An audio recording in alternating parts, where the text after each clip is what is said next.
reçoit une commande d'un client. À l'aide d'une gamme de fabrication, nous allons lancer un ordre de fabrication. La gamme de fabrication décrit la succession des opérations à réaliser pour fabriquer un produit. L'ordre de fabrication décrit les opérations pour la réalisation d'une commande. On a une machine sur laquelle va passer la matière et nous allons obtenir ainsi des composants.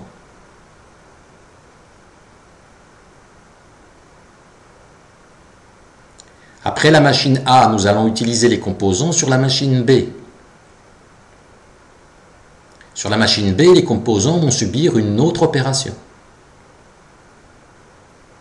Après la machine B, nous allons utiliser ces composants sur la machine C pour une nouvelle opération de transformation qui donnera des produits finis.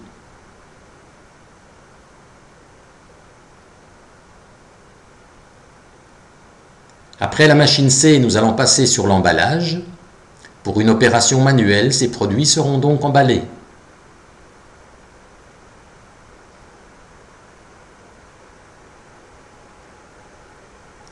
On a utilisé une matière sur une machine A, cette machine a produit des éléments utilisés sur une machine B, puis sur une machine C, et enfin le produit a été emballé. Chaque intervention constitue une opération. Il y a des opérations automatisées sur des machines automatiques et des opérations manuelles comme l'emballage dans notre exemple.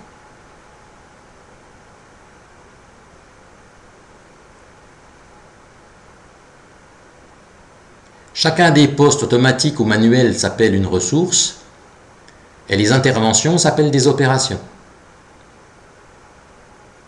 Dans la pratique, nous aurons plusieurs ordres de fabrication à réaliser dans la même période. Donc, durant l'exécution d'une opération, d'autres opérations résultant d'autres ordres de fabrication seront en attente de cette même ressource. Pour l'ensemble de l'atelier, diverses opérations seront en attente pour chacune des ressources.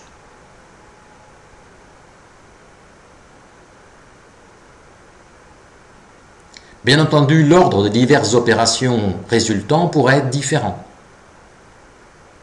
Pour des ressources similaires, il est même possible de faire passer certaines opérations d'une ressource sur l'autre. Des ressources similaires peuvent avoir des performances différentes. Dans la pratique, les diverses opérations se succèdent avec des dimensions différentes. Lorsque l'on changera d'opération, il faudra donc effectuer un réglage pour adapter la machine à l'opération réelle. L'intervention d'un régleur spécialisé sera indispensable pour effectuer le réglage en début d'opération. La plupart des opérations automatisées seront précédées d'un temps de réglage qui sera plus ou moins long selon les caractéristiques du réglage. Si des opérations hétérogènes se succèdent, on peut regrouper les opérations similaires pour faciliter les changements et diminuer ainsi les temps de réglage entre chacune des opérations. Les regroupements technologiques consistent à regrouper des opérations ayant des caractéristiques homogènes de taille ou de couleur.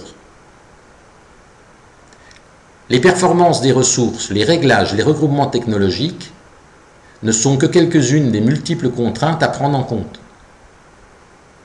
Il faut aussi tenir compte des priorités clients, des délais matières, des disponibilités, des régleurs, des compétences des opérateurs, du recours à la sous-traitance et à l'intérim, ainsi que de nombreux autres aspects afin d'utiliser au mieux les ressources de l'atelier. Optimiser les opérations de l'atelier, c'est rendre plus productives les ressources matérielles et humaines. Réaliser un ordonnancement consiste à organiser la succession des diverses opérations en essayant de tenir compte de diverses contraintes de façon à optimiser la production. La mise à jour manuelle d'un planning est longue, complexe et laborieuse.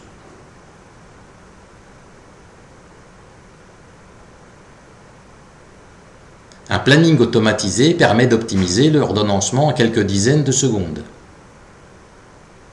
De nombreuses simulations sont possibles. Le logiciel Easy Planning fait apparaître sur la gauche les ressources et sur la droite les opérations prévues pour ces ressources. L'enchaînement des opérations est réalisé automatiquement par un calcul d'ordonnancement. On voit ici un planning puis le résultat après le calcul d'ordonnancement automatisé.